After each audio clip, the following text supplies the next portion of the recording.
Hello दोस्तों, good morning. Welcome to our YouTube family mechanical dose. तो finally URSC ने exam date दे दी है और ऑलमोस्ट 15 डेज़ का टाइम बचा हुआ है एग्ज़ाम को। तो ये 15 डेज़ काफ़ी इम्पोर्टेंट हैं और यही डिसाइड करेंगे कि आपका नाम फाइनल सिलेक्शन में होगा या नहीं होगा। तो मैं देवेश और आज मैं शेयर करने वाला हूँ अपने एक्सपीरियंस एंड व्यूज कि मैंने कैसे लास्ट टाइम में अपनी तैयारी की थी, किन चीज़ों को फॉलो किया था, कहाँ से पढ़ा था और क्या क्या टॉपिक्स मोस्टली आपको तैयार करके जाना है लास्ट टाइम में। तो ऑलमोस्ट 15 डेज का हमारे पास टाइम है, तो मैं इस 15 डेज को 5 डेज और 10 डेज दो भागों में डिवाइड कर लेता हूँ। तो पहले पार्ट में बताऊँगा कि स्टार्टिंग के 5 दिनों में आपको क्या पढ़ना है, क्या क्या चीज़ें कंप्लीट करना है, और नेक्स्ट बताऊँगा कि 10 डेज में किन चीज़ों को आपको पढ़ना है और क्या क्या चीज़ें आपको फॉलोअप करनी है। और जो भी चीज़ मैं बताऊँगा वो कोई हाइपोथेटिकल चीज़ नहीं है कि जो पॉसिबल ना हो, और केवल मैं आपको बता रहा हूँ। वो मैंने वो चीज़ें एक्सपीरियंस की हैं, जो चीज़ें मैंने खुद से फॉलोअप की हैं, और कहीं ना कहीं उसी स्ट्रेटजी और उन्हीं चीज़ों की वजह से मेरा 3 से 4 एग्जाम में फाइनली सिलेक्शन हुआ है। तो यदि आप भी इन चीज़ों को फॉलो करते हैं तो आई होप आप लोगों को भी काफ़ी हेल्प मिलेगी अपना स्कोर बूस्ट करने में, आपकी प्रिपरेशन अच्छे से करने में। तो सबसे पहले बात कर लेता हूँ स्टार्टिंग के 5 डे वाले पार्ट की। तो आपके पास जो भी आपने अभी तक नोट्स सुनाए हैं, चाहे वो शॉर्ट नोट्स की बात करूँ, हेड नोट्स की बात करूँ, या आपने किसी कोचिंग से या ऑनलाइन आपने प्लेटफॉर्म से कोई नोट्स डाउनलोड किए हों, तो भाई सबसे पहले आपका मेन पार्ट यही है कि सबसे पहले आप सारे नोट्स को रिवाइज कर लें अच्छे से। और आपके पास अभी टाइम है, यदि आप डेली का एक सब्जेक्ट भी रिवाइज करते हैं तो आराम से 12 से 15 दिन में आपके 10 से 12 सब्जेक्ट इजीली रिवाइज हो जाएंगे। और बाकी सिलेबस का मैं बता दूं कि सिलेबस आपको एक बार अच्छे से देख लेना है। सिलेबस नहीं देखा है तो उसके लिए मैं ऑलरेडी एक वीडियो बना चुका हूं जिसमें मैंने detailed subject wise and topic wise syllabus mention किया है। तो वो जब कर आप एक बार सिलेबस देख लीजिए। मे बी आपने कोई गलती से कोई टॉपिक बाय मिस्टेक स्किप कर दिया हो या छोड़ दिया हो, तो आपको शायद वहाँ से कोई टॉपिक ऐसा मिल जाए, तो आप उसको अभी भी कवर कर सकते हैं, अभी भी टाइम है। नेक्स्ट थिंग है आपकी मेडी जी की हैंडबुक। मेडी जी की हैंडबुक आप लगा लीजिए, काफ़ी टाइम है। यदि आप डेली का 1 से 2 सब्जेक्ट कंप्लीट करते हैं मेडी जी की हैंडबुक से, तो वो भी आपकी 4 से 5 दिन में कंप्लीट हो जाएगी। क्योंकि इस बुक में सारी सब्जेक्ट कंसाइज वे में सिस्टमेटिक तरीके से दिए हुए हैं। तो आपको इम्पोर्टेंट पॉइंट, हाईलाइटेड पॉइंट अलग से आपको ढूंढने की ज़रूरत नहीं पड़ेगी। ऑलरेडी उसमें कंसाइज वे में हाईलाइटेड और इम्पोर्टेंट चीज़ें दी हुई हैं। और जो भी न्यूमेरिकल फॉर्मूलेटिव जो होते हैं, जो डायरेक्ट न्यूमेरिकल पूछ लिए जाते हैं फॉर्मूला बेस पे, तो उसमें वो सारे मेंशन है। तो वो भी एक बार आप देख लीजिए। उसको याद नहीं करना है, सिंपली आपको एक बार जस्ट गो थ्रू इट, जिससे आपके लिए उस कॉन्सेप्ट से या वहाँ से कोई चीज़ से क्वेश्चन बन के आ जाता है, तो आपको इतना याद होना चाहिए कि आप उसके बेस पर क्वेश्चन को सॉल्व कर सको। नेक्स्ट बात कर लेता हूँ मैं मैथमेटिक्स के टॉपिक्स की। तो जनरली हम लोग टेक्निकल पर ज़्यादा ध्यान देते हैं। और यदि आपने मैथमेटिक्स पढ़ रखा है अच्छी बात है, नहीं भी पढ़ रखा तो अभी आपके पास टाइम है। जिसमें आप 4 से 5 टॉपिक मैंडेटरी हैं, वो आपको करके ही जाना है, क्योंकि वहाँ से क्वेश्चन हमेशा आता है। जैसे आपका एक लॉगरिथमिक वाला टॉपिक हो गया, आपका एक मैट्रिक्स हो गया, बेसिक्स ऑफ डिफरेंशिएशन इंटीग्रेशन हो गया, और आपका कोऑर्डिनेट ज्योमेट्री हो गया। इसके बाद आपका प्रोबेबिलिटी हो गया। और एप्टीट्यूड की बात करूँ तो आपका सिंपल मेंसुरेशन हो गया, जिसमें आपका एरिया, पैरामीटर और वॉल्यूम, ये चीज़ें आपको सारे शेप्स के फाइंड करना आना चाहिए। सारे फार्मूले आप लिख लीजिए एक में। तो मैथ का और एप्टीट्यूड का ये कंबाइंड सिलेबस है, तो उसको आप एक बार देख लीजिए, अच्छे से करके जाइए, क्योंकि कंपटीशन बहुत ज़्यादा है। यूआरएससी में वैकेंसी भी काफ़ी कम है। और ऐसे में यदि आप कोई सब्जेक्ट, कोई टॉपिक भी छोड़ के जाते हैं तो आपके लिए सिलेक्शन लेना काफ़ी मुश्किल हो जाएगा। क्योंकि वैकेंसी आई थिंक 13 वैकेंसी हैं, और यदि आपको टॉप 10 में आना है सिलेक्शन लेने के लिए फाइनल, तो एक एक क्वेश्चन आपके लिए बहुत ज़्यादा इंपॉर्टेंट है। तो ऐसे में अभी टाइम है, आप कोई भी टॉपिक छोड़ के ना जाएं। कोशिश करें कि आप जो 15 दिन बचा हुआ है उसका आप बेस्ट यूटिलाइज करें अपनी लाइफ का।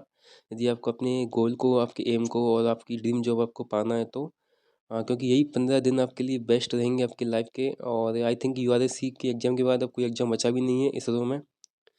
तो लास्ट एग्जाम है टेक्निकल असिस्टेंट का, और यदि आपने पहले एसडीएससी या वीएसएससी का एग्जाम दिया है और फाइनली आपका 1 या 2 मार्क्स से रह गया है, तो ये लास्ट मौका है आपके पास। नेक्स्ट मैं बात कर लेता हूँ 10 डेज का। तो फर्स्ट ऑफ ऑल आपको क्या करना है कि आपके पास यदि ईएससी की बुक्स है, कोई भी पब्लिकेशन का हो, मेडी जी का हो, या फिर ईएससी मास्टर का हो, या फिर एस का हो, तो उनसे आप जो भी सब्जेक्ट आपके वीक हैं, जैसे कि मेरे जो सब्जेक्ट वीक थे, प्रोडक्शन था, कैट कैम वाला पार्ट था, पावर प्लांट था, एचएमटी था और आईसी इंजन था, आरएसी था। तो इन सब्जेक्ट को मैं अच्छे से पढ़ के गया था। मैंने एक से दो बार इनके क्वेश्चन लगाए थे, थ्योरी कॉन्सेप्ट क्लियर किए थे, न्यूमेरिकल के फार्मूले, न्यूमेरिकल बेस्ड क्वेश्चन सारे कंप्लीट किए थे अच्छे से। तो इसी तरह अब भी आपके जो सब्जेक्ट आपको लगता है कि ये मेरे वीक हैं, तो आप इनके ईएससी के क्वेश्चंस कंप्लीटली लगा के जाएं। 15 से 20 साल आपको जब भी मिल जाते हैं बुक में उसके। और उसके बाद आप गेट की बुक उठाएं और गेट की बुक में जितने भी 1 मार्क्स क्वेश्चन हैं, जिसमें आपके टॉम आ जाता है, प्रोडक्शन आ जाता है, SOM, FM, thermo, at least in subject के आप सारे 1 मार्क्स के क्वेश्चंस लगा के जाएं।